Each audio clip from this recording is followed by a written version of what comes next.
In a time of strong industrial growth, innovation and entrepreneurial courage, the Rheinische Bahngesellschaft AG was entered in the commercial register on March 25, 1896 in Düsseldorf, in the presence of the Düsseldorf entrepreneurs Franz Haniel, Heinrich Lug, August Bagel and Friedrich Vohwinkel. This company was to have a lasting impact on the city of Düsseldorf in the years that followed. The Rheinbahn differs from most local transport companies in Germany and that it has not acted exclusively as a transport company since it was founded. Rather, the founders of the company pursued the settlement of the areas on the left bank of the Rhine in Düsseldorf by buying, developing and selling land. To this end, a modern infrastructure was created with the construction of the Oberkassel Bridge, the operation of the express train to Krefeld and the electricity supply. The rapid rise of the Rheinbahn is related to the development of the Düsseldorf economic area. From the beginning of the 19th century to 1870, the city's population quadrupled, and it grew even more through the incorporation of neighboring towns. The area on the left bank of the Rhine, mainly used for agriculture, offered the opportunity to further expand urban growth.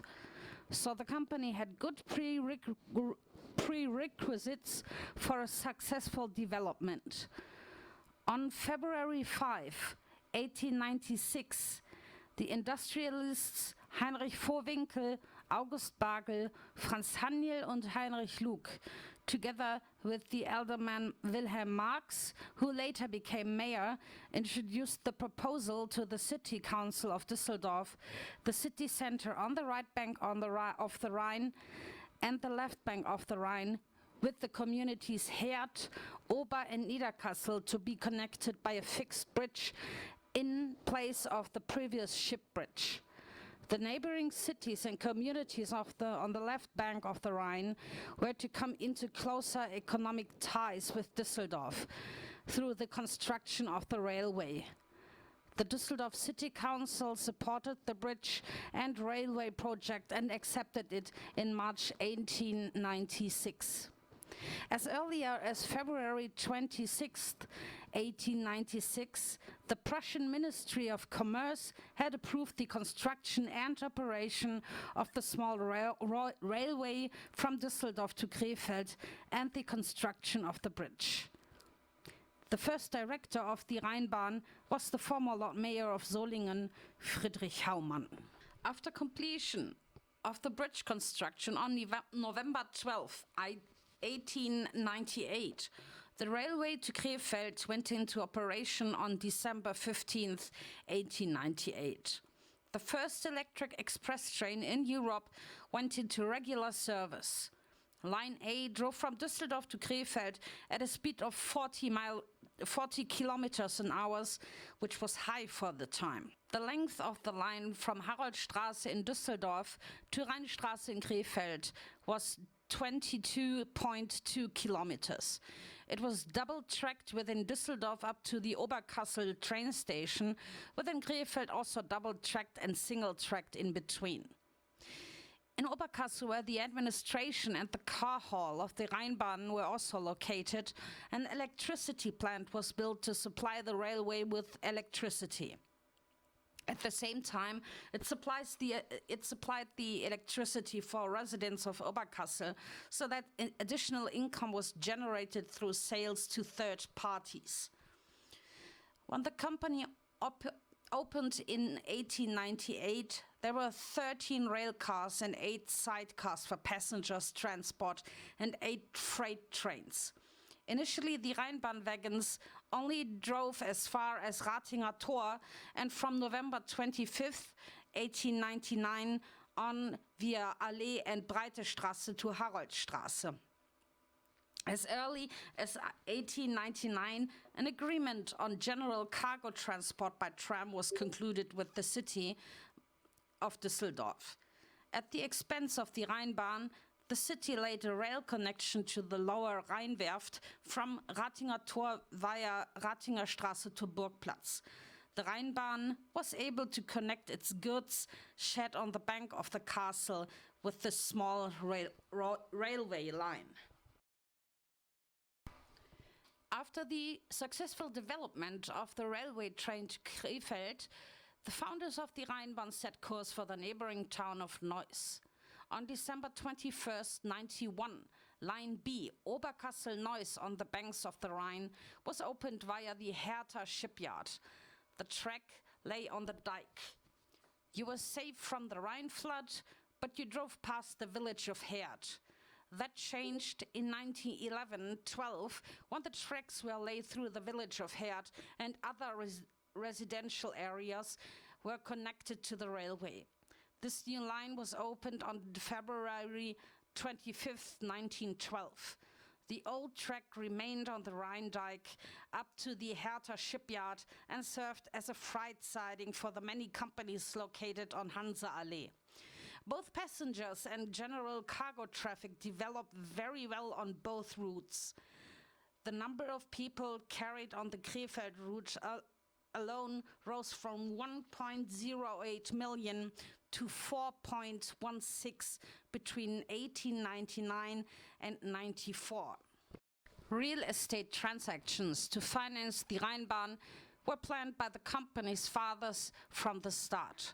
The late Rhine Railway director Max Schwab joined the company in 1996 as a land surveyor and took particular care to utilize the area intended for factories by recruiting major companies.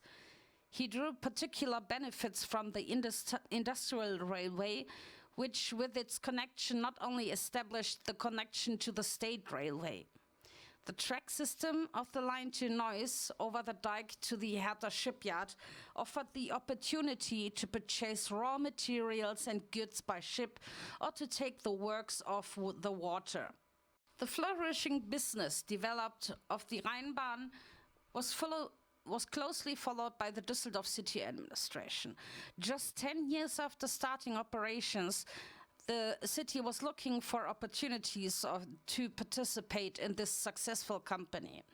With the help of a specially created fund for the participation of the city of Düsseldorf in commercial enterprises, she took over shares in the Rheinbahn in 1907 with a nominal value of around 5 million marks, thereby gaining significant influence on the further development of the company. She was represented on the supervisory board with 5 of a total of 10 seats and increased her influence through further share purchases in the following years. In 1996, the first director of the Rheinbahn, Haumann, resigned. The management of the company passed into the hands of the directors Schwab and Faber. Under Director Schwab, the Rheinbahn experienced an amazing boom in the following years. The Rheinbahn sales and transport figures developed very well until the outbreak of the First World War in 1914, which put a temporary end to the whole company and was to reorganize from the ground up. Soon after the start of the war, it turned out that they were in no way prepared for a war.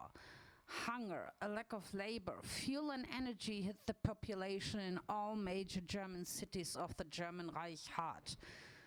The Rheinbahn, as a reflection of the events taking place in the Reich, was faced with new challenges. Its rail network ran through the city like veins. It kept Düsseldorf alive during the war. The continuing expansion of the war made fuel scarce. The transport of fuel and food was no longer guaranteed on the road.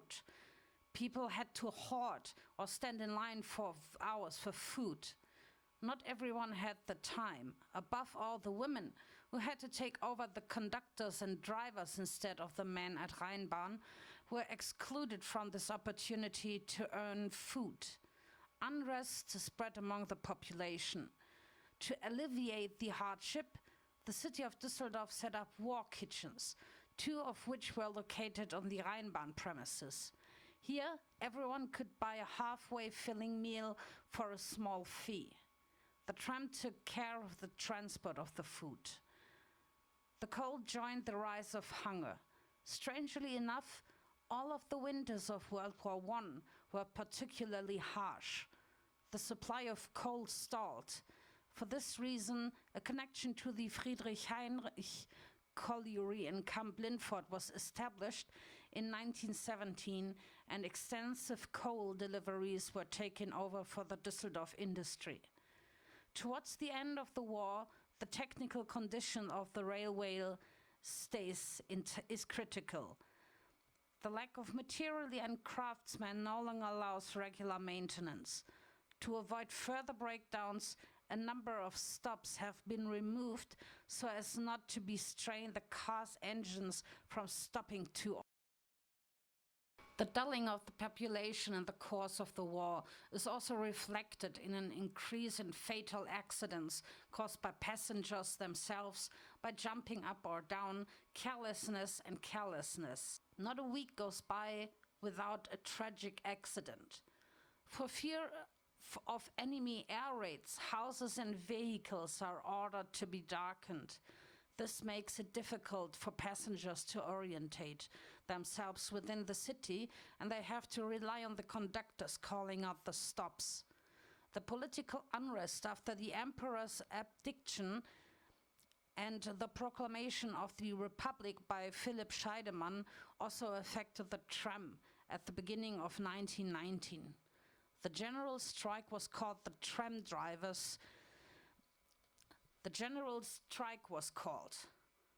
drivers took part but stood against the Spartakists during a meeting at the Paulushaus on April 17, 1919. Overall, the tram seems to have held back in the unrest. Neither the contemporary press nor relevant publication provide precise information on this.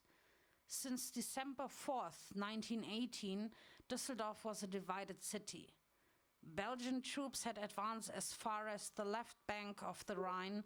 Benrath was occupied by the British. While traffic in the direction of the left bank of the Rhine was completely cut off, you could still get to the south of Düsseldorf by tram. The demarcation line was at Holthausen. Before crossing this line, passengers had to get off, open suitcases and boxes they had carried, and cross the line on foot, while the train followed them empty. Behind the demarcation line, the train could be boarded again and the journey continued. Due to the different supply of food and other goods in the occupied areas, the smugglers flourished. Horse trams were running in Düsseldorf 20 years before the Rheinbahn was founded. From 1876, they connected the Burgplatz with the Bergisch-Märkischer Bahnhof and the Tonhalle. In 1896, the first electric tram ran on Grafenberger Allee from Schützenstraße to the Haniel and Luke factory, and from there to Grafenberg and Rath. The Städtische Düsseldorfer Straßenbahn took over the previously private railway and electrified the horse-drawn trams until 1900. In the following years, the financial situation of the trams deteriorated more and more. The city of Düsseldorf was therefore on the lookout for a solvent partner. He was quickly found with the majority-owned Rheinbahn. On December 21, 1921, a contract was signed to merge the Rheinbahn with the municipal trams. Many small shareholders did not like the merger of the successful Rheinbahn with the city tram. They feared for their dividends. A letter said the merger with the municipal trams should be rejected. After all, we small shareholders depend on our dividends. Certainly the money will now be used to renovate the tram, and we will get away with nothing. This concern should not arise at first because the Rheinbahn, as it were, as a profit center for the city of Düsseldorf, look on various tasks outside of public transport and continue to generate acceptable profits. the time of the Weimar Republic is one of the most fruitful periods in the history of the Rheinbahn.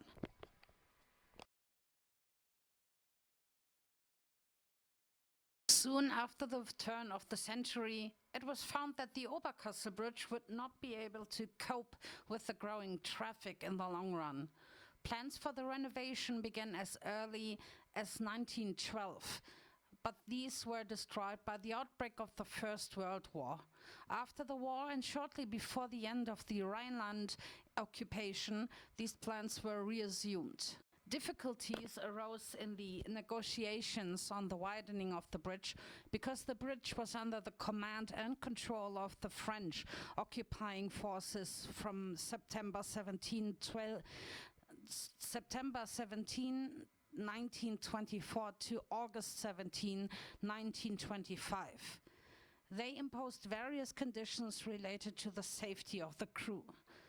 After these conditions had been recognized, the companies Philipp Holzmann and Co., Gute Hoffnungshütte and Hein Lehmann and Co. were commissioned to renovate the bridge. It began on March 11th, 1925 and ended on April 20, 1926.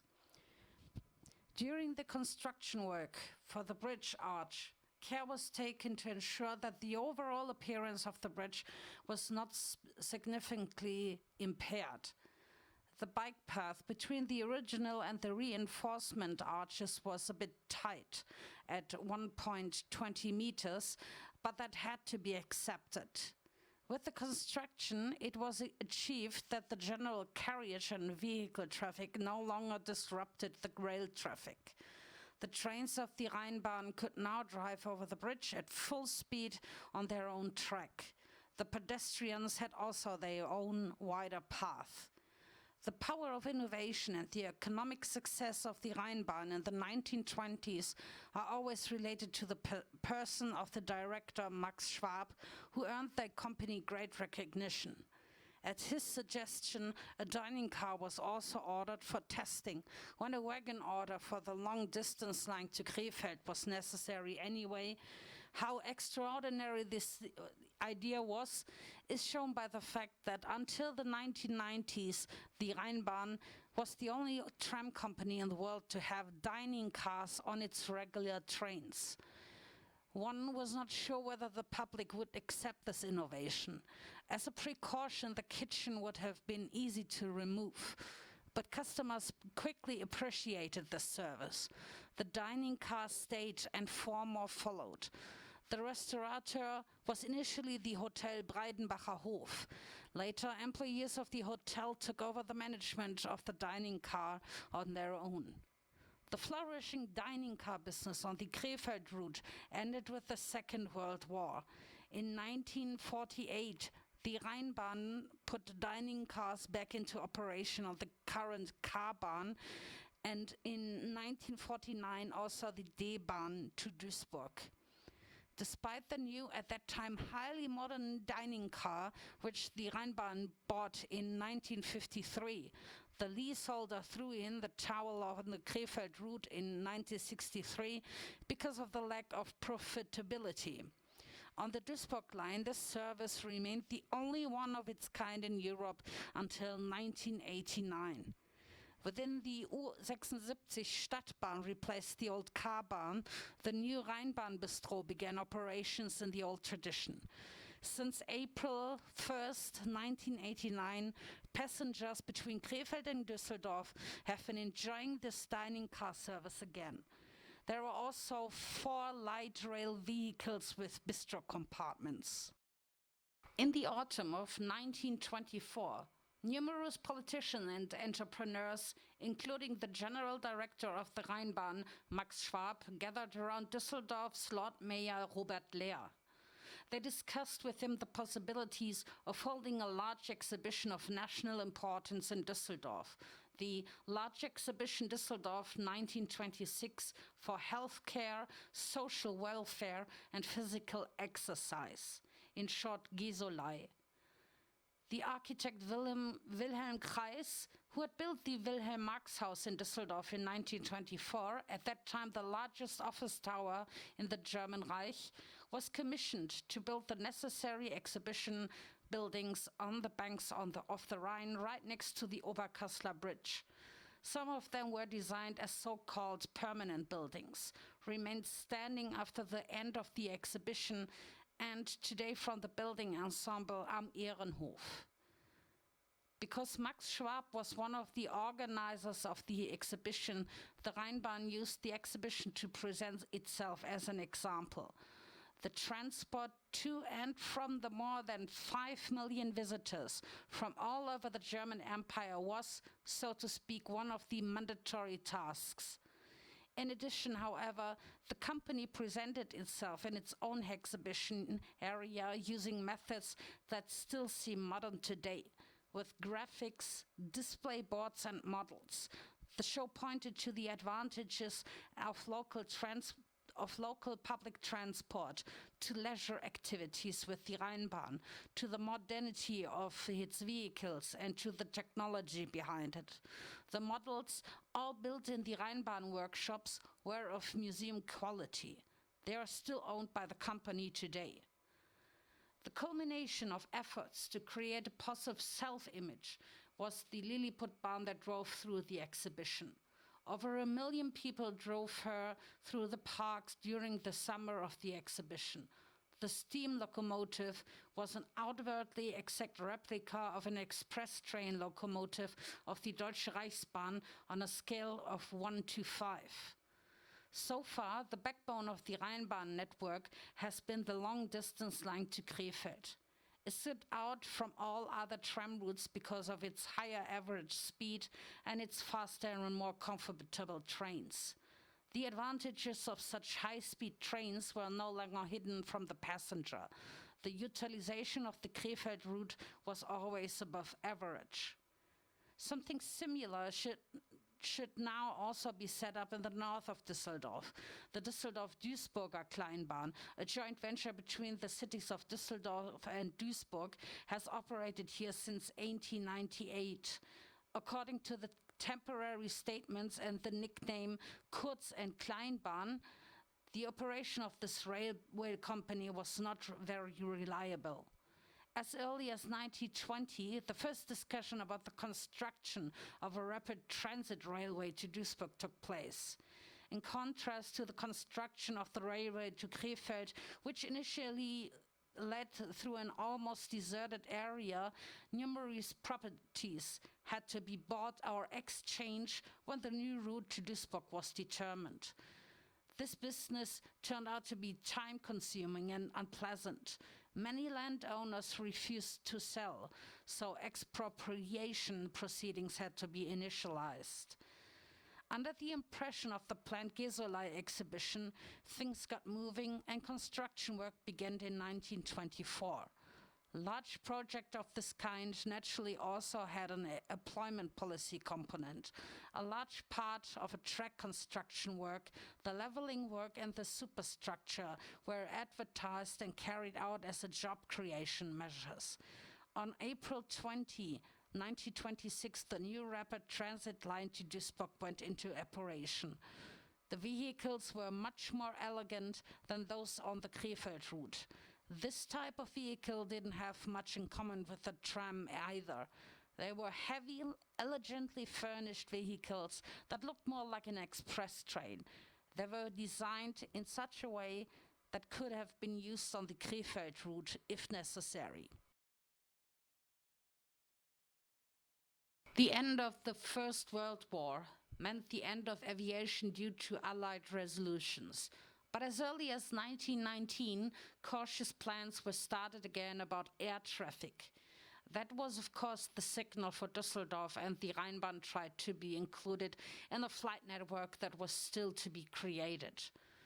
The end of the Rhineland occupation in August 1925 was generally followed with relief and satisfaction by the people of Düsseldorf. The young Düsseldorf airport also celebrated this event with a Liberation Day on September 14th and 15th. The Rheinbahn was responsible for planning and organizing this event. On April 1st, 1927, the airfield was leased to Rheinbahn AG. On September 7th, 1927, the city of Düsseldorf and the Rheinbahn founded the airport operating company. A year earlier, in 1926, another important step had been taken to build up German air traffic with the help of the Rheinbahn and its general director Max Schwab. The competing companies Aero Hansa AG and Junkers Luftverkehr AG were merged under pressure from the Reich. The chairman of the merger commission was Max Schwab, who, after extremely difficult negotiations, succeeded in founding Deutsche Lufthansa AG on January 6, 1926, which then began operations on April 6, 1926. This was achieved primarily through ongoing advertising, through the publication of clear flight schedules and flight tariffs, as well as through the inexpensive feeder traffic with the bus and the Düsseldorf-Duisburg small train. The participation of Rheinbahn AG in Düsseldorf air traffic ended in 1937, when all business areas not required for the implementation of local public transport had to be divested due to the unbundling of the Rheinbahn. The airport operating company has now become completely urban. The National Socialists' seizure of power took place externally as an act of sudden, violent intrusion into the administrative apparatus of the municipalities and their affiliated companies. The takeover of power at the Rheinbahn went exactly like the city administration, the theaters and schools. While Mayor Dr. Lehr was imprisoned, the general director of the Rheinbahn, Fritzen, escaped this fate. In a defamatory way, he was accused of infidelity in office. A Nazi investigative commission took on the subject. Fritzen was urged to resign and resigned. His post was taken by a party functionary who was also a chairman of the Nazi Committee of Inquiry and propaganda leader of Kaiserswerth, Otto Liederley. Imbued by the party program, Liederley was quickly read to put the company at the service of the party and to introduce political structures into the company's social fabric. In October 1933, for example, the German greeting was announced as binding for all Rheinbahn employees. Even if the appearance of unity was conveyed, there were employees who thought differently and those who courageously made this clear through their actions. The deputy chairman of the KPD, the Communist Party, Karl Schabroth, describes the anti-fascist resistance at the Rheinbahn in the years up to 1937. In their small newspaper, Der Blitzstrahl, they denounced the politics of the Nazis and exposed their machinations. Early in the morning, on handouts, one could read, among other things, Hitler is a danger to the German people, and whoever votes Hitler votes for war.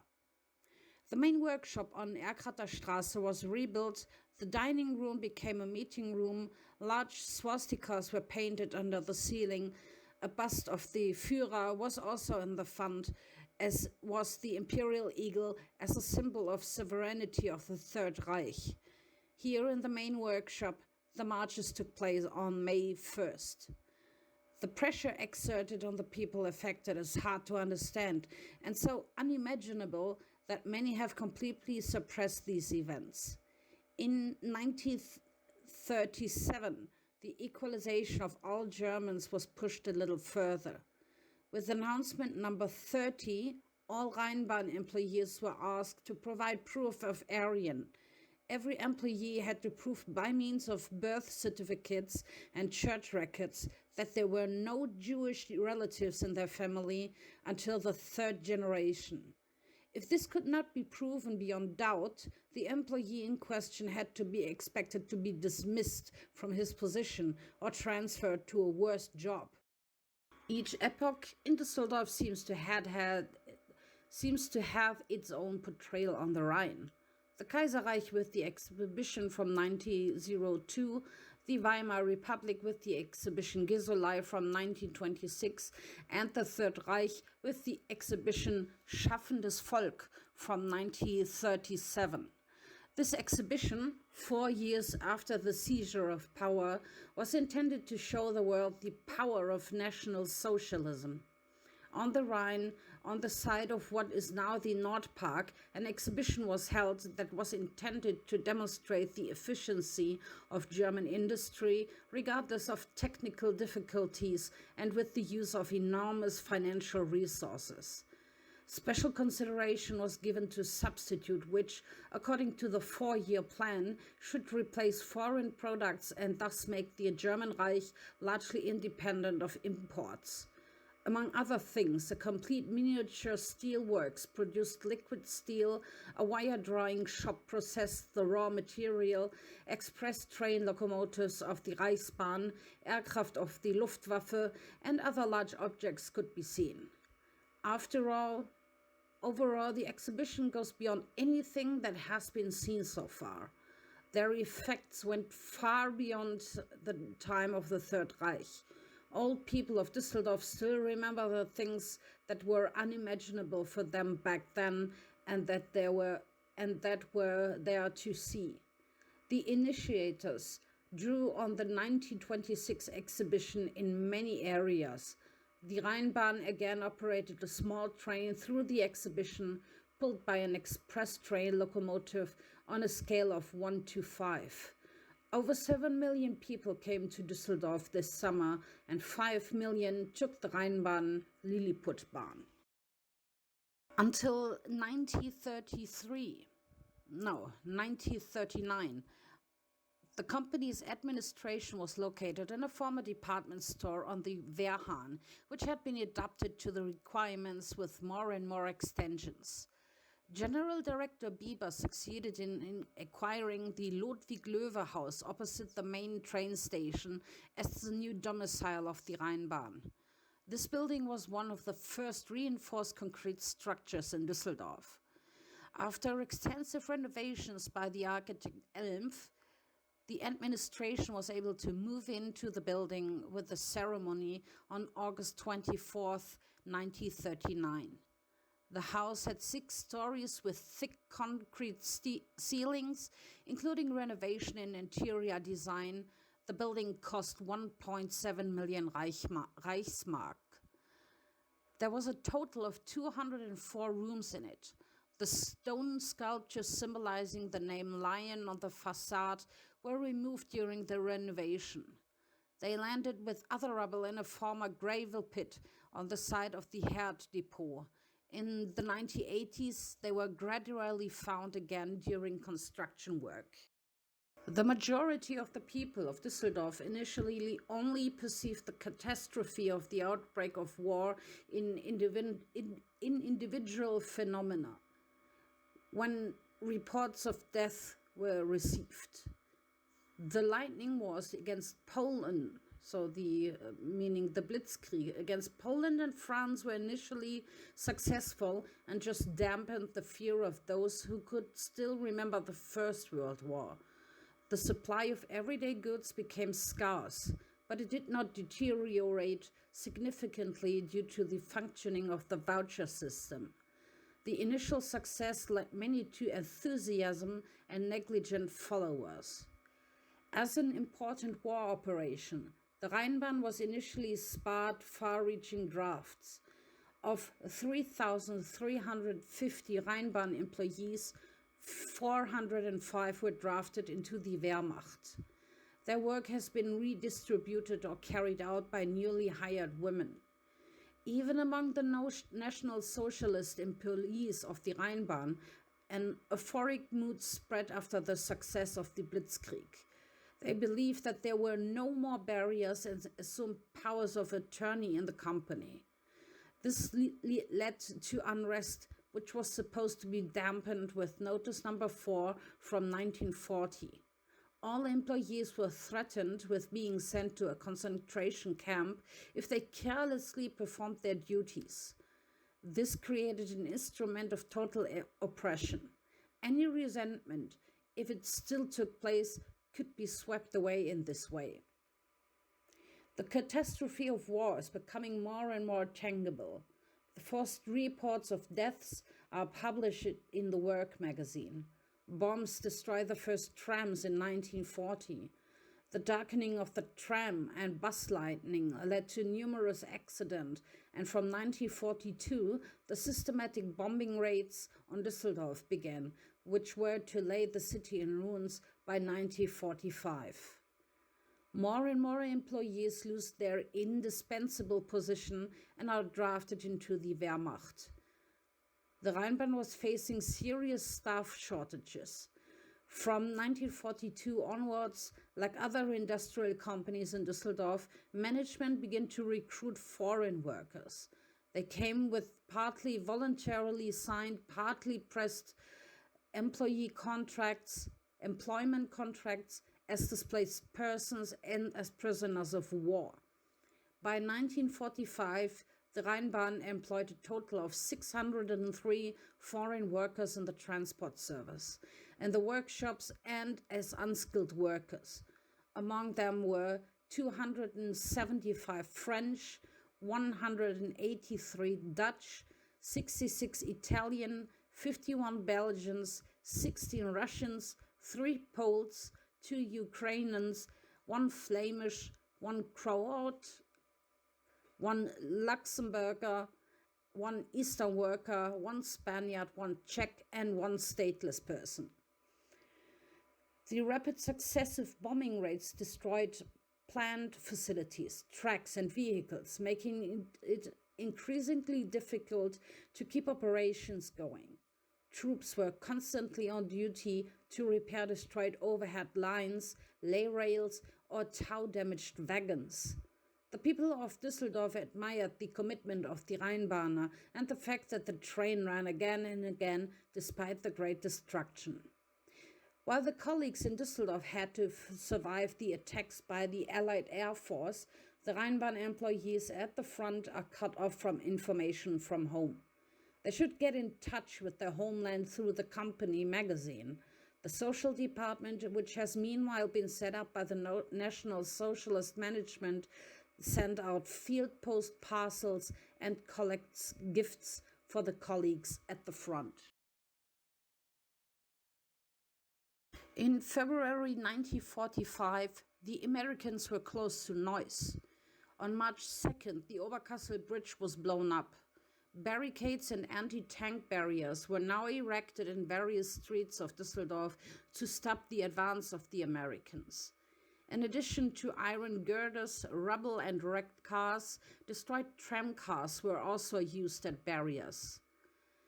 On March 3rd, 1945, the American troops reached the left bank of the Rhine. As in 1919, the city was divided again. The Americans fired artillery and low-flying planes on Düsseldorf on the right bank of the Rhine, driven to senseless resistance by Gauleiter Florian and others. The supply of the remaining population with gas, light, and water finally collapsed. Epidemics threatened. People plundered the public camps wherever they could, fearful that the party was preparing a scorched earth policy. On March 8, 1945, the Rheinbahn's traffic was finally stopped. It was still 3 weeks until the final surrender of the German Reich. A 1,000-year empire came to an end after 12 years of reign of terror. Over 10,000 people from Düsseldorf were killed in bombing raids and at the front. Many Rheinbahners returned from the war wounded and badly marked by the hardships. The task should now be to clear the rubble aside and give meaning to the coming day again. The war was over. The record of 12 years of Nazi rule was horrific. Although Düsseldorf's inner city had suffered greatly from the bombing and the Allied shelling, fewer houses were destroyed than in neighboring cities. One of the public buildings, 145, could be repaired and used again, including the Rheinbahn house. The order of the military government of June 8, 1945, to let the first tram run towards Benrath was seen as an act of normalization. Behind this intention was the most strenuous work. After all, long stretches of the tracks were damaged and the overhead lines were destroyed and many burned out or damaged vehicles stood around the city.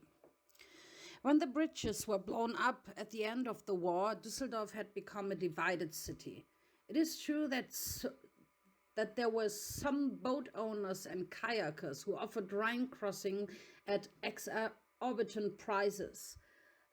Mass transport could not be organized in this way.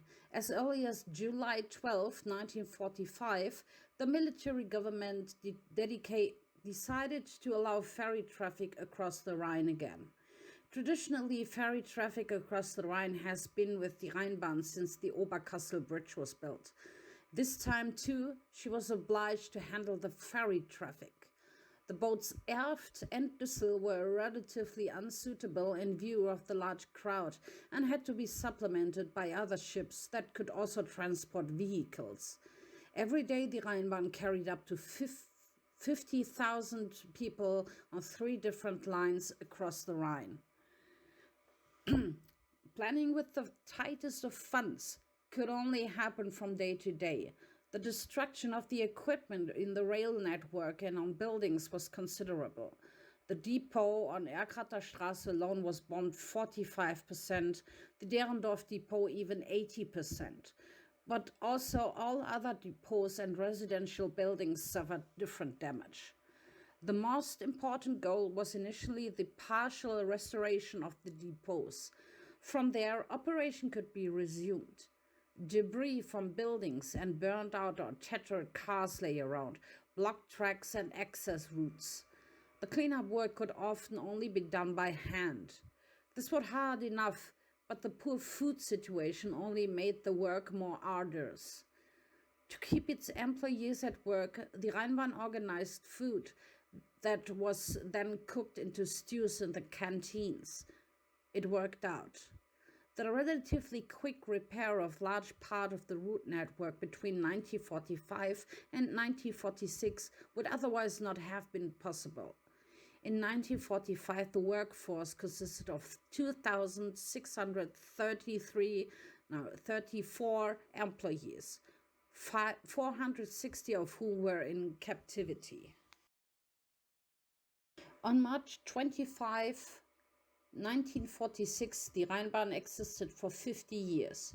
There was no celebration like the one that took place in 1921 for the company's 25th anniversary. The problems, the hunger and the daily worries of the employees were too big. There was also no financial means for a festival. The workforce only became aware of this event with a hectographed announcement. All employees were invited to a works meeting in the Erkrater Straße lounge on Saturday, March the 30th at 9:30 a.m.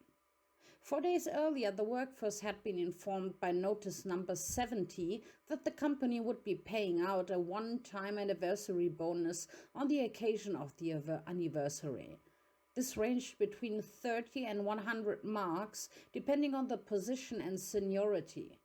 Associated with the bonus was the wish that all those involved could continue to use all their energy to rebuild the company.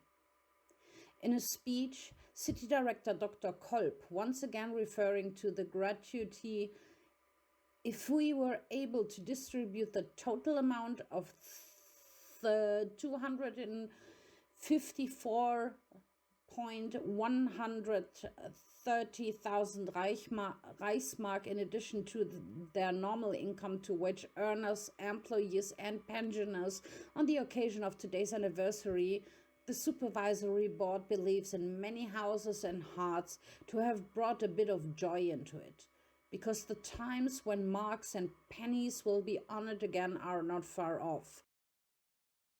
Maybe Dr. Kolb counteracted criticism from the workforce here, because for some people on the Rheinbahn it would have been more helpful to receive a so sausage or a piece of ham instead of the relatively worthless cash bonus. In retrospect, however, the statement has a prophetic effect. In fact, currency reform came 2 years later. The penny was worth something again. From 1947 onwards, the Rheinbahn informed its employees monthly about the progress made in restoring the operating facilities. At the same time, an extensive social department is being set up that has to take care of the health care of the employees. Statistic from 1946 reported 10.92% loss of work for men due to exhaustion and malnutrition. For the same area, the statistics for women show only 8.08% and draw the conclusion that women have proven to be more resilient here too. Housing assistance is one of the most pressing problems. Many Rheinbahners live in emergency shelters under extremely cramped conditions. In order to create inexpensive living space for them, the Rheinbahn initially built apartments on the property of the Handweiser depot, but began building terraced houses as early as 1948, such as in Kaiserswerth on Kalkumer Schlossallee. The company kitchen of the Rheinbahn has meanwhile been expanded and is now able to serve 2,000 servings of warm food every day. From 1947, the company magazine Das Rad, The Wheel, appeared again. It was now published jointly by the Board of Directors and the Works Council.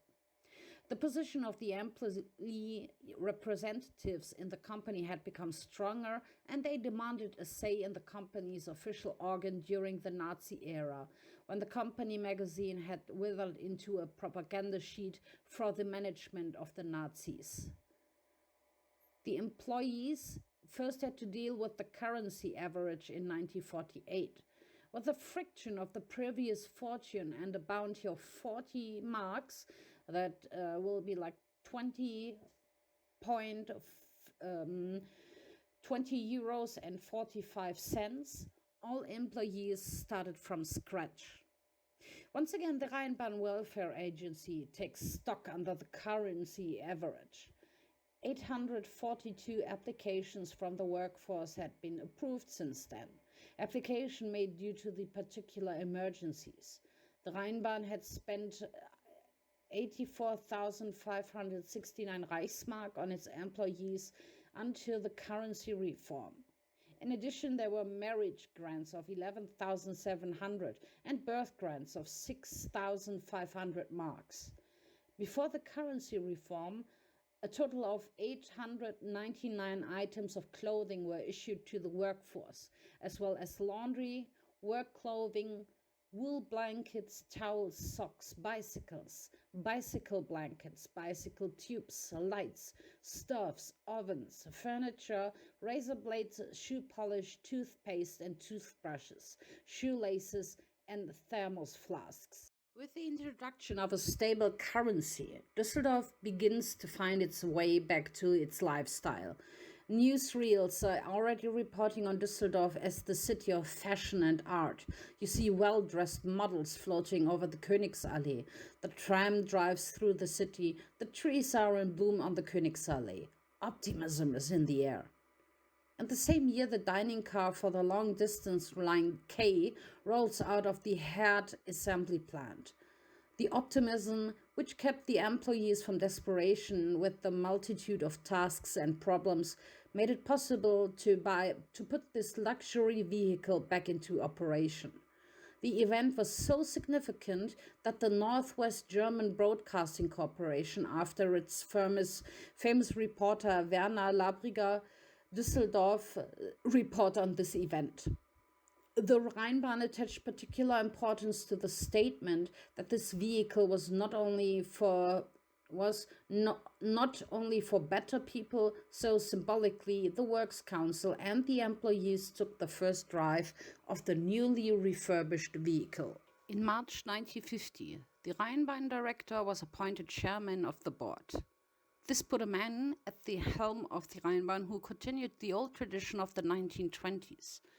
He made technical innovation within the Rheinbahn a topic of the very first order. Under his direction, the first radio telephone was installed in a dining car on line D. It was far ahead of its time. At this point in time, only a few had foreseen the future possibility that important business or political decisions would be made from the car. Today, mobile telephoning has become commonplace. Who would have guessed that the first attempts were made in a Rheinbahn dining car? While the ruins of the war were now being temporarily stored on Karlsplatz, Martin-Luther-Platz, and the Tonhalle in 1951, the Rheinbahn was proud to announce that of the roughly 10 million cubic meters of rubble that existed in Düsseldorf, 2.2 million were finally recycled and had removed from the houses. If the capitulation of the Third Reich was the political turning point in the history of Germany, the turning point in fashion, literature, and theater gradually set in. This also applied to the tram. With the first open-plan car, which was used on the Rheinbahn in 1951, a new era of tram technology began. Once again, the Rheinbahn was an innovative pioneer, and together with Düsseldorfer Wagenbau AG, DÜWAG, it was involved in the development of the vehicle. One example of this type, T4, is still in the inventory of historical vehicles today. This vehicle marked a turning point for employees and customers. Conductors could sit at work while they had to stand on the old two-axle vehicles to do their job. The new vehicle had also 4 axles with two bogies. It enabled quieter driving compared to previous two-axle vehicles. The customers were made familiar with the so-called passenger flow for the first time. The modern vehicle, which with a sidecar cost 200,000 marks, was enthusiastically received by the people of Düsseldorf. The preference for this vehicle was quickly shown in the affectionate nickname Samba car. When the vehicle was presented in the Düsseldorfer Nachrichten, the Düsseldorf News, the Rheinbahn director said that the driving characteristics of this vehicle, which was completely new design, could hardly be exceeded. He was to be proved right for a long time in this statement.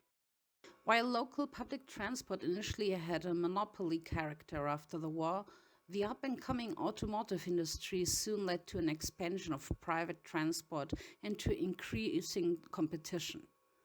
The planned reconstruction of new streets in the state capital, which began in 1947, had meanwhile progressed. The city's generous traffic planning included new streets. Parallel to Königsallee, a wide, efficient north-south connection was created. On June 16, 1955, at 4:51 a.m., the first tram passed this new road. But it wasn't until 5 years later, after much back and forth, that it got its final name. Berlin's governing mayor, Willy Brandt, baptized it with the name Berliner Allee. With the construction of new traffic arteries, the transport policy priorities were also redefined. In 1956, the Essen traffic specialist Oskar Willenberg went public with a brochure, "Is the Tram Obsolete?" After extensive investigation in the USA, he came to the conclusion that the creation of additional roads would only result in additional traffic flows, the shift of private transportation in the city center to public transport.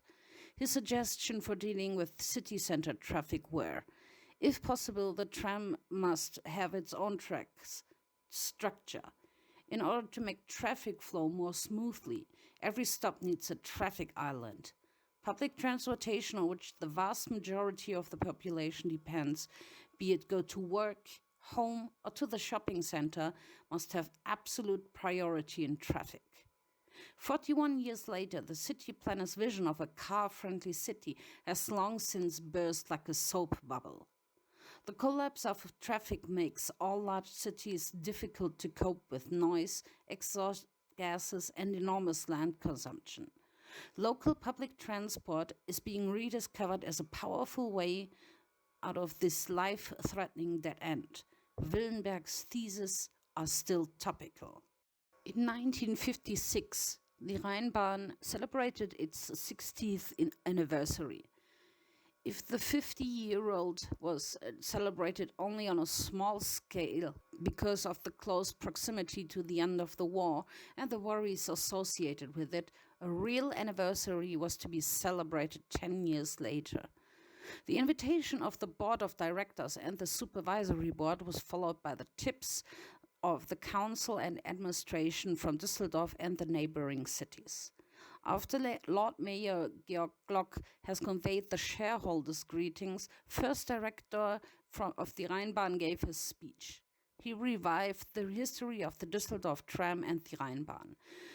The director defined the main tasks of transport as bringing essential goods for consumers and the working population to their workplaces. All other traffic phenomena, such as private and pleasure traffic, should be subordinated to these most important and urgent tasks. A gratuity was also paid for this anniversary. In the letter of the board of directors, it was stated, "Because our pensioners are still part of the large Rheinbahn family, the supervisory board approved on our proposal that they also received the anniversary bonus of 30 mark. That's 15 euros. Approved by the active Rheinbahn employees. The framework of the celebration reflected the regained joie de vivre of the people of Düsseldorf. In particular, the fact that all employees were invited to celebrate the anniversary, albeit on different days, was remarkable. The reconstruction after the Second World War dragged on well into the 1970s. Traces of the collapse were still visible in Düsseldorf for a long time. Some streets had obvious gaps, mostly covered by large billboards. Major urban planning measures, such as the Berliner Allee already mentioned, resulted in extensive redesign of urban junctions. Traditionally, the most important traffic junction was the main station forecourt. The forecourt made the transition from public local to long-distance rail traffic. As early as the end of the 1950s, plans were drawn up to redesign the station forecourt and the nearby Worringer Platz. In 1962, these conversions were finished. In October 1962, Jan-Wellen-Platz, the largest construction project since the Rheinbahn was founded, was opened. It was created on a former rubble area between the Hofgarten and the western part of Shadowstraße. Before it was redesigned, private and public transport were particularly concentrated in the city area. In 1970, a small revolution was heralded for Rheinbahn customers and citizens on the Rhine and Ruhr. City-connecting rapid trains, developed according to a uniform technical concept, were to connect a new attractive rail network to Rhine and Ruhr. At the same time, the idea was born to work in a larger network with other modes of transportation.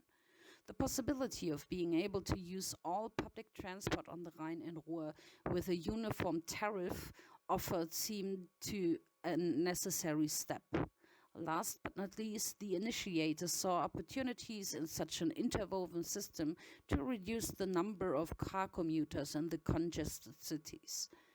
But that still required a coordination and integration process across the transport companies and the political authorities of the municipalities involved, which naturally did not proceed without problems. Rheinbahn, the largest transport company in North Rhine-Westphalia, was in the lead right from the start. A full decade before the Rhine-Ruhr Transport Association, the largest in the Federal Republic, was launched. In 1971, the Rheinbahn celebrated its 75th anniversary. This time, the Rheinbahn opened up to the public.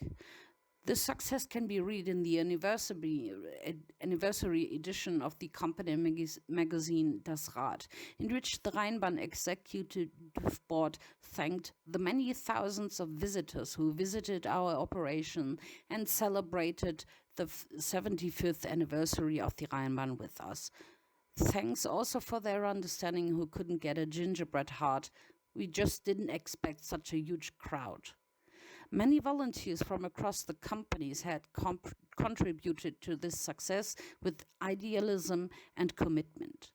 There were also thanks for a good cause. An auction, it is reported, brought the proud result of 2,176,176.85 mark, which was transferred to the Problem Child campaign.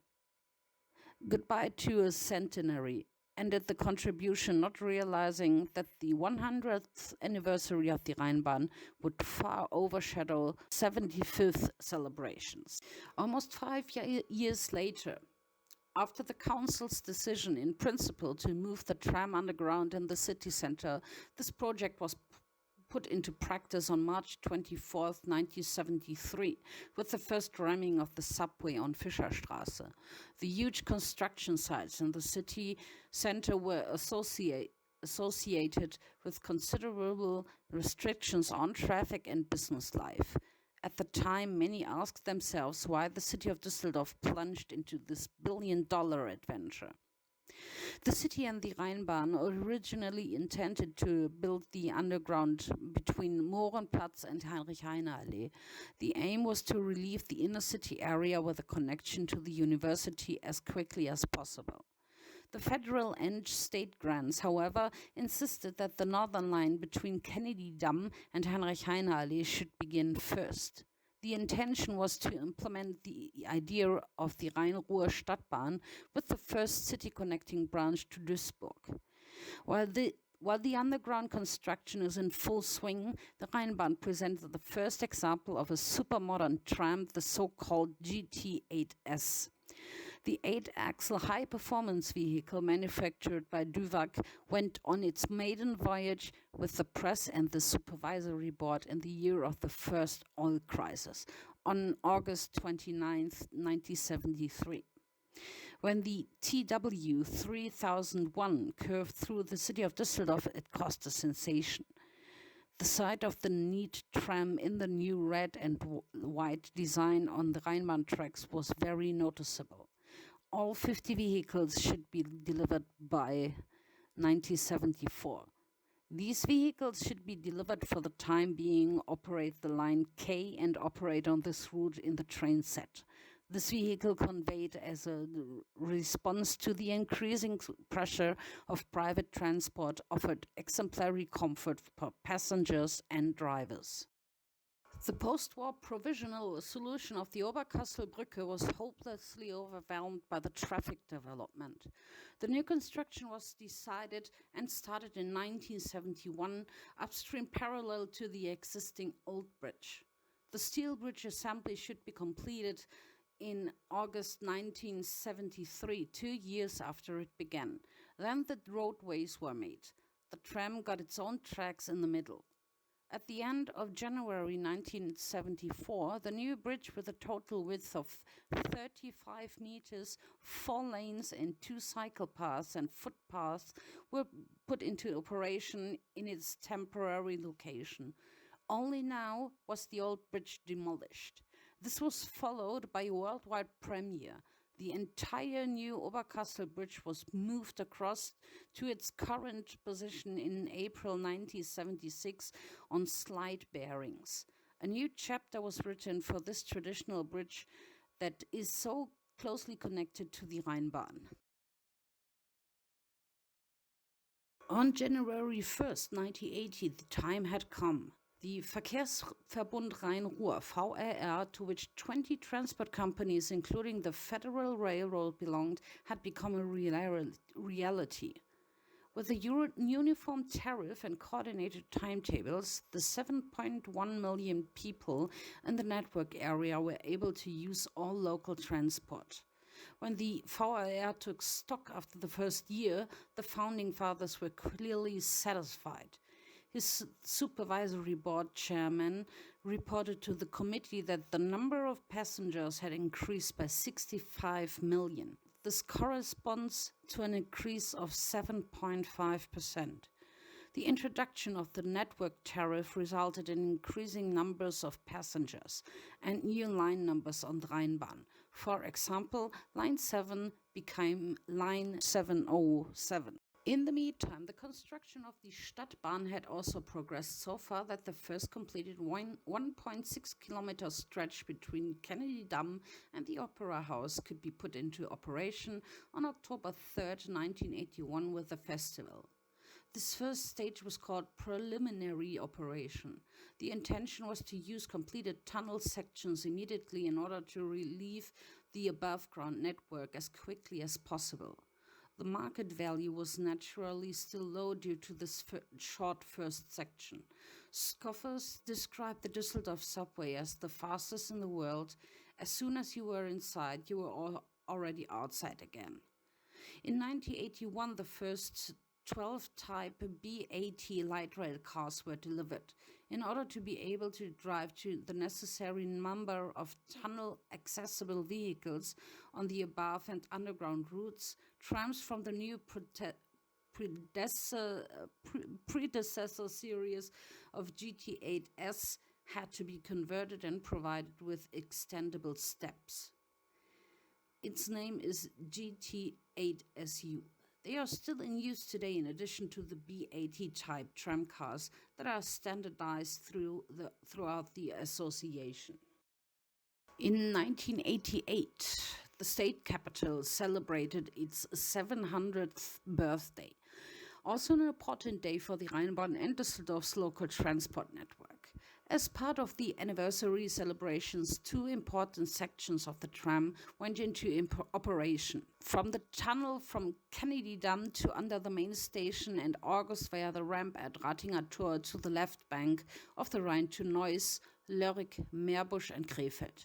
Thus, 15 years after the start of construction, the tram finally had the desired market value. The operational requirements for the Stadtbahn had previously been created by a state-of-the-art operations control center on Heinrich-Heine-Allee and new parking and workshop facilities in the Herd depot. The assumption that fast and punctual public transport systems would stimulate demand soon proved to be true.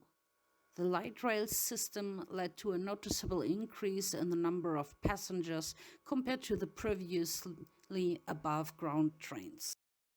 After a 10-year term, the association agreements had just been modified and newly concluded.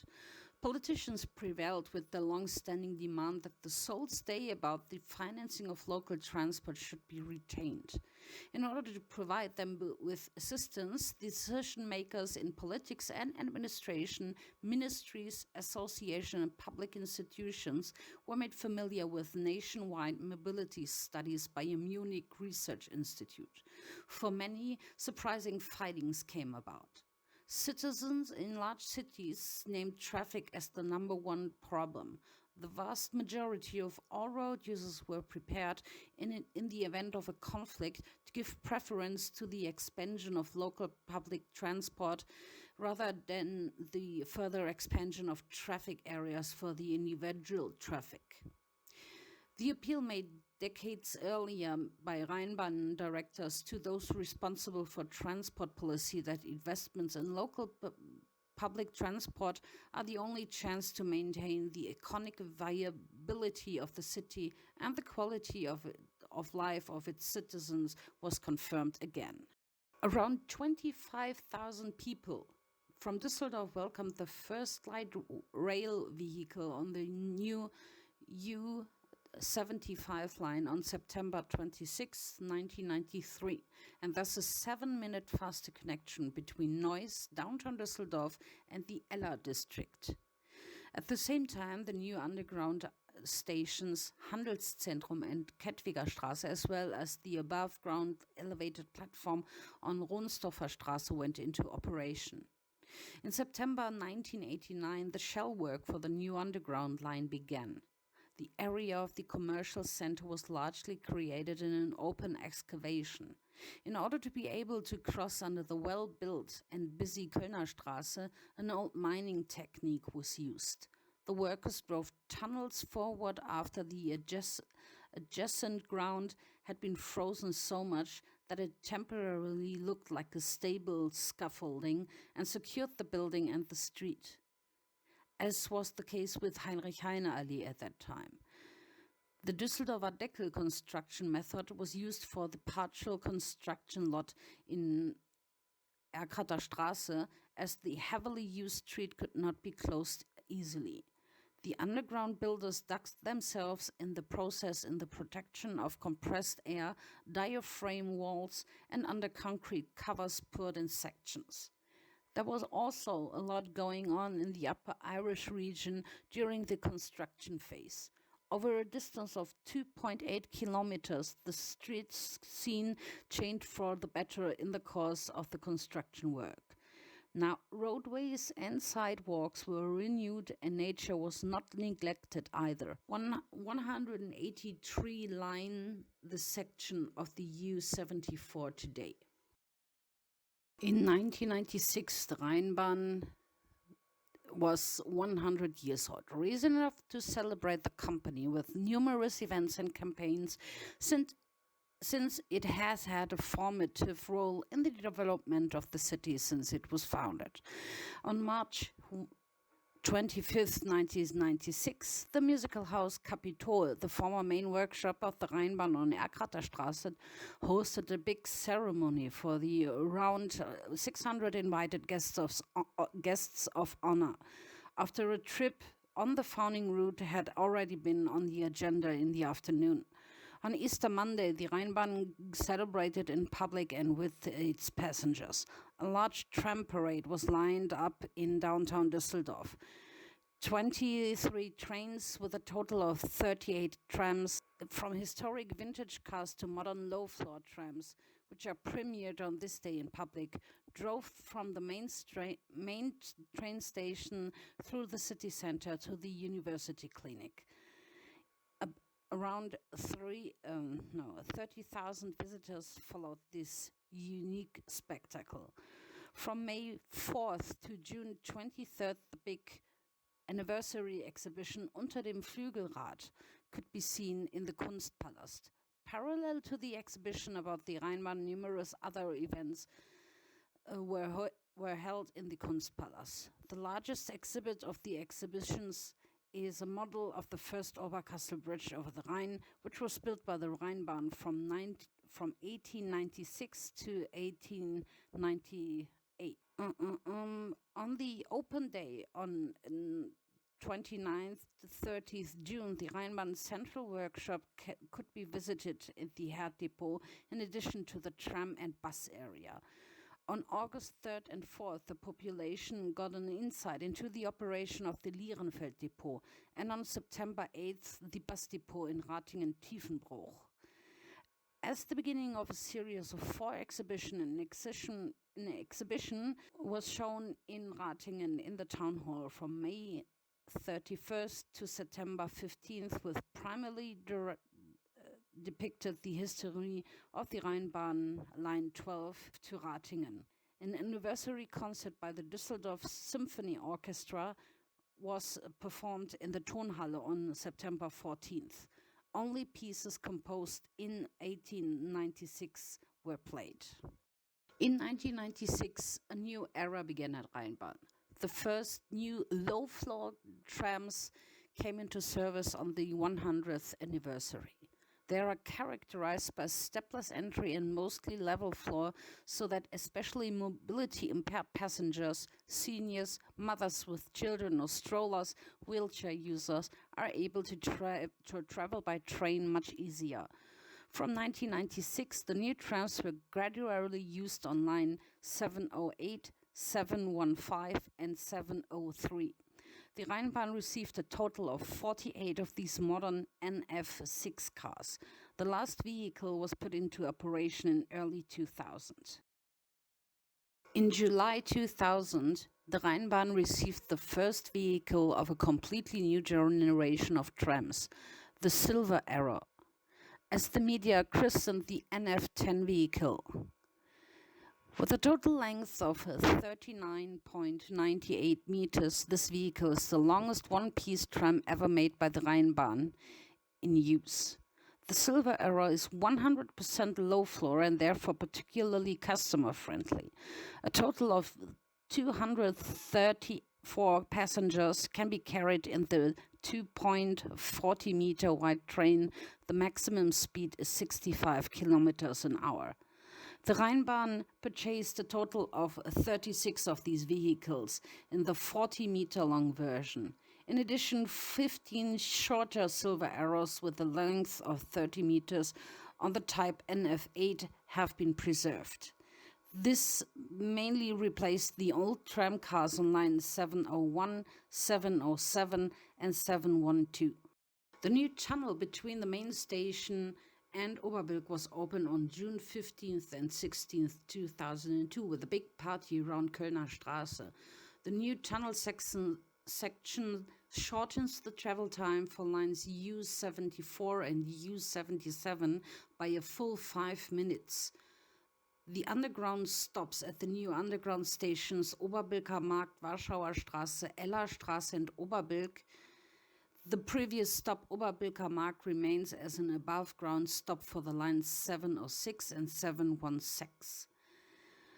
On the evening before the opening, when the last of the trains rolled through Kölner Straße at 7:45 p.m., residents were lying in the windows or waving from the sidewalk and balconies to the train set, which for the last time heard the typical noise of a tram and the familiar sight through their residential street. The sound of a vehicle weighing tons with umpteen passengers on board rolls by. Heavy metal in the truest sense of the word. Iron wheels over steel rails. The train brakes, stops and jingles and starts moving again. One last time. The people of Düsseldorf and all customers and passengers in the region have been calling their transport company Rheinbahn for decades. From April 29th, 2005, the company will be allowed to use the common and recognized name on all flags. The supervisory board and the annual general meeting have decided that from the official company name Rheinische Bahngesellschaft AG is now Rheinbahn AG. The new Wehrhahnlinie, construction of which will begin at the end of 2007, is intended to provide a faster connection from the east to the west of the city. Within the 3.4 kilometer long route, the city of Düsseldorf is expanding the state capital's underground network. The aim of this major project is to create a faster local transport connection across the city center from the Wehrhahn S-Bahnhof station to the Bilk S-Bahn station, and to offer more than 53,000 passengers more mobility, attractiveness and better performance. With the help of the most modern tunnel construction technology, the Wehrhahn line should be completed by 2015. The underground stations are called Jakobistraße, Pempelpforter Straße, Schadaustraße, Heinrich-Heine-Allee, Benrather Straße, Graf-Adolf-Platz and Kirchplatz. With the delivery of the Silver Arrows of the type NF8U, which are intended for operation on the Wehrhahnlinie, the classic tram cars with the steps have become obsolete and have been gradually replaced by the low-floor cars. The red and white GT8S trams ended their regular service on June 10, 2011. These vehicles, which were built by Duwag in Düsseldorf, were sold by the Rheinbahn to Krakow, where the local transport company modernized them and will continue to use them for years. Unfortunately, no copy of this typical Rheinbahn vehicle could be obtained in Düsseldorf. The image of yellow and red and white trams with steps that had been used for over 5 decades gradually gave way to the silver low-floor trams.